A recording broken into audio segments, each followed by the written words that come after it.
ஹரிப்ரியா. நான் 8ஆம் வகுப்பு படிக்கின்றேன்.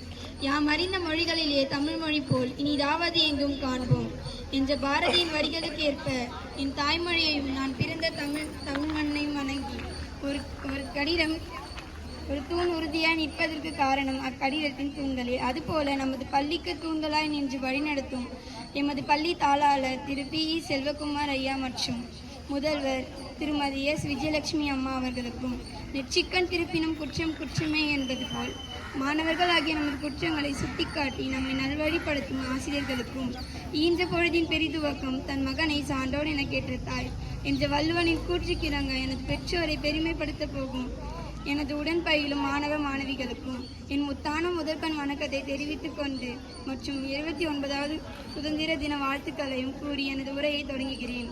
நான் இப்பொழுது சுதந்திர தின விழாவை பற்றி நெஞ்சத்தின் ஆழத்திலிருந்து ஒரு சில கருத்துக்களை உங்களிடம் பகிர வந்துள்ளேன்.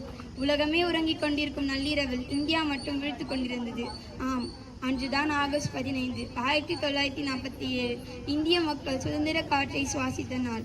வியாபாரியாய் நம் நாட்டுக்குள் வந்த வெள்ளையன் ஏறத்தாழ 200 ஆண்டுகளாக ஆட்சி செய்தான்.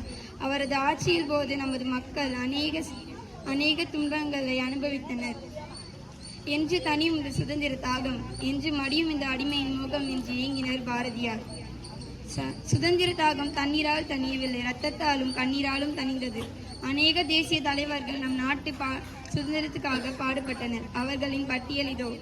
சத்தியகீதம் செய்த காந்தியடிகள், இரத்தத்தை கொடுங்கள் சுதந்திரத்தை தருகிறேன் என்ற நேதாஜி சுபாஷ் சந்திர போஸ், வ.உ.சி. வீரமங்கை வேலுநாச்சியார், வீரபாண்டிய கட்டபொம்மன் ஆகியவைதான் ஆகஸ்ட் 15ஆம் தேதி தேசிய உணர்வோடு உயிர் தியாகம் செய்த வீரர்களை நாம் நினைவு கூற கடமைப்பட்டிருக்கின்றோம். நன்றி.